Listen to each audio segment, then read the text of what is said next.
নমস্কার স্যার, আপনাকে স্বাগত ত্রিপুরা নিউজ এইটে। নমস্কার, নমস্কার। বলুন। স্যার, প্রথমত আপনাকে ত্রিপুরা নিউজ এইটে স্বাগত। আর আরেকটা জিনিস আমরা জানতে চাইবো যে কালকের যে তীব্রামথার 12 ঘন্টার বন ডাকা, তা নিয়ে আপনার কি প্রতিক্রিয়া আছে? প্রথমেই বলবো, সামনে দুর্গাপূজা, পূজা মৌসুম। আমাদের ত্রিপুরা রাজ্যে জাতি জনজাতি সমস্ত স্তরের মানুষ আমরা দুর্গা পূজাকে সামনে রেখে একটা বছর আমরা অপেক্ষা করি এবং তার সাথে হাজার হাজার ব্যবসায়ী জড়িত রয়েছে, ব্যবসায়ীদের স্বার্থ রয়েছে। এখন এরই মধ্যে বন ডাকা মানে একটা আত্মঘাতী সিদ্ধান্ত। এই বন ডেকেছে মাথায় এই কারণে, ওনারা জানেন, ওনারা যে প্রতিশ্রুতি দিয়ে এডিসিতে ক্ষমতায় এসেছিলেন, মানুষকে স্বপ্ন দেখিয়েছিলেন, 100% ব্যর্থ হয়েছে। এখন বলার মতো কিছু নেই। সাংগঠনিক ভাবে ব্যর্থ, যদিও সাংগঠনিক ব্যাপারটা ওনাদের নিজস্ব ব্যাপার, তারপরও বলছি এই কারণে সেদিক থেকেও ব্যর্থ। এখন হতাশা থেকে এই বন ডাকা, এছাড়া অন্য কোনো কিছু নাই। এটা খুবই নিন্দনীয় এবং বাঞ্ছনীয় না।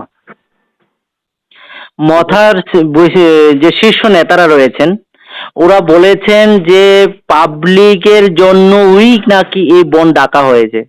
তা নিয়ে আপনার কি প্রতিক্রিয়া থাকবে? না, বুঝছি না, কি ব্যাপারটা একটু ক্লিয়ার করে বলুন তো। না, পাবলিকের ডিমান্ডকে সামনে রেখেই পাবলিক যে যা চাইছে তা পাওয়ার জন্যই নাকি এই বন ডাকা? আচ্ছা আচ্ছা, একটা কথা বলুন। পাবলিকের ডিমান্ড যেটা আছে, আমাদের এখানে দুটো জিনিস আছে। একটা রাজ্য সরকার আছে, এডিসি আছে। হুম। রাজ্য সরকার যেই কর্তব্য পালন করছে, বিশেষ করে আমাদের রাজ্যের মাননীয় মুখ্যমন্ত্রী মানিক সাহাজি যেভাবে সর্বস্তরের মানুষ, কি এডিসি নন এডিসি এমন না, ত্রিপুরাবাসীর জন্য কাজ করে যাচ্ছেন এবং ওনার একটা লক্ষ্য, এক ত্রিপুরা শ্রেষ্ঠ ত্রিপুরা। এবং মোদিজির একটা মন্ত্র, সবকা সাথ সবকা বিকাশ, সবকা বিশ্বাস, সবকা প্রয়াস। এই দুটো জিনিসকে সামনে রেখে যেভাবে সারা রাজ্যে কাজ করছে, যদিও রাজ্য সরকারের ক্ষমতা বেশি এডিসির থেকে, কিন্তু এডিসির যেতটুকুই ক্ষমতা তার মধ্যে কতটুকু কি ডিমান্ড বলতে ওনারা কি বুঝাতে চাইছেন? আগে নিজের কাজটা করে দেখান, তারপরে ডিমান্ড। নিজের কাজে ব্যর্থ, 100% ব্যর্থ এডিসি। শুধু শুধু স্বপ্ন দেখিয়েছিল, মানুষকে বিভ্রান্ত করেছিল, মানুষ আশা করেছিল, বিশ্বাস করেছিল, কিন্তু দেখছে ফেলুর। সেই দিশাটা ঘোরানোর জন্যই ডিমান্ড। কিসের ডিমান্ড করতে হবে না বিজেপি সরকারের কাছে। মানিক শাহের নেতৃত্বে যে সরকার চলছে এবং আমাদের দেশের যে মাননীয় প্রধানমন্ত্রী নরেন্দ্র মোদীজি রয়েছে, ওনাদের কাছে ডিমান্ড করতে হবে না, আপনি মানুষের দুয়ারে চলে যাবে। ঠিক তাই। না, একদিকে আরেকটা বিষয় নিয়ে জানতে চাইবো স্যার, আপনাদের যে সিপিআইএম এর পক্ষ থেকেও এটা বিরোধিতা করা হয়েছে, তা নিয়ে আপনার কি বক্তব্য থাকবে? দেখুন, সিপিএম এর কথা বললে কোনো লাভ নেই। এটার কোনো লক্ষ্য স্থির আছে বলুন তো? নির্দিষ্ট কোনো লক্ষ্য কি আছে এই পার্টিটার মধ্যে? এখন সকালে এক কথা বলে, দুপুরে এক কথা বলে, বিকালে এক কথা বলে। ওরা চায় মিডিয়ার, পত্রপত্রিকার একটা ডেলি নিউজ হিসেবে। কারো যদি বলে সূর্য পূর্ব দিকে ওঠে, সিপিএম বলে পশ্চিম দিকে ওঠে, মানে একটা বিতর্কিত মন্তব্য করবে এবং যে যেটা বলবে উল্টা কেন বলবে। সিপিএম এই শব্দটা যাতে মানুষের মুখ দিয়ে বেরোয়, নাথিং। এছাড়া এর কাছে কি আছে বলুন না? কিছু নাই, নাথিং। এরা বলবে এটা স্বভাব সিদ্ধ ব্যাপার। ঠিক আছে।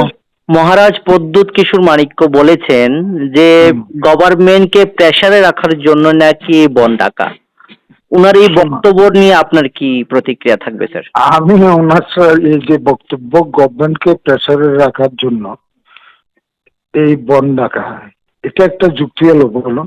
আমি প্রদ্যুৎ বাবুর প্রতি যথেষ্ট আস্থা রেখে এবং বিশ্বাস রেখে, সম্মান রেখে বলছি, আরে প্রদ্যুৎ বাবু তো দেখা করেন আমাদের মাননীয় মুখ্যমন্ত্রীর সাথে, কেন্দ্রীয় মন্ত্রীদের সাথে দেখা করেন, আর আলোচনার টেবিলে বসে সমস্যা সমাধান হতে পারে। আলোচনার টেবিলে যেটা হবে, প্রেসার দিয়ে এটা হবে না এবং এটা কাম্যও না। একটা জিনিস তো, আমরা তো দেখুন আজকে এডিসি বলুন, জেনারেল এলাকা বলুন, সবখানে বলুন কি পরিমাণে দুর্গাপুজোর আয়োজন হচ্ছে। কি পরিমাণের। তো এটাকে প্রেসার দিয়ে যদি ইয়ে হয় তাহলে তো মানুষ শুধু প্রেসার দিয়ে থাকে। কিন্তু আমার যতটুকু ধ্যান ধারণা বিশ্বাস, মাননীয় মুখ্যমন্ত্রী মানিক সাহা এবং আমাদের দেশের মাননীয় প্রধানমন্ত্রী নরেন্দ্র মোদীজির কাছে প্রেসারও দিতে হবে না, দাবিও জানাতে হবে না, আপনা আপনি যার যার দেখুন না, যার যার তার অ্যাকাউন্টে ঢুকে যাচ্ছে টাকা, যার যার অ্যাকাউন্টে চাইতে হবে না, অটোমেটিকলি ঢুকে যাচ্ছে, ব্যাংকে যাচ্ছে, টাকা তুলে নিচ্ছে, এটিএম লাগাচ্ছে, টাকা তুলে নিচ্ছে।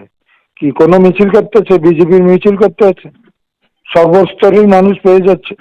প্রধানমন্ত্রীর আবার জন্য না, ত্রিপুরা রাজ্যের মানুষ জীবনে কোনোদিন কল্পনা করতে পেরেছিল এইভাবে করবে, এইভাবে সিস্টেম হবে। প্রত্যেকের অ্যাকাউন্ট জিরো ব্যালেন্সের অ্যাকাউন্ট। ত্রিপুরা রাজ্যের মানুষ বলুন, ভারতবর্ষের মানুষ বলুন, মহিলাদের প্রতি এত সুযোগ কেউ কোনোদিন কল্পনা করেছিল? মহিলা বিল পাস হয়েছে, এর আগে 27 বার চেষ্টা হয়েছিল, হয়নি। কিন্তু নরেন্দ্র মোদী দেখিয়েছে সদিচ্ছা যদি থাকে এটাকে বাস্তবে কিভাবে রূপায়িত করা সম্ভব, একমাত্র যশস্বী প্রধানমন্ত্রী নরেন্দ্র মোদীজি করে দেখিয়েছেন। ইচ্ছা আছে করে দিয়েছেন, আরো হবে। এক দেশ এক নির্বাচন হবে আগামী দিনে, এবং এই নরেন্দ্র মোদীজি করে দেবে, যেটা কাম্য।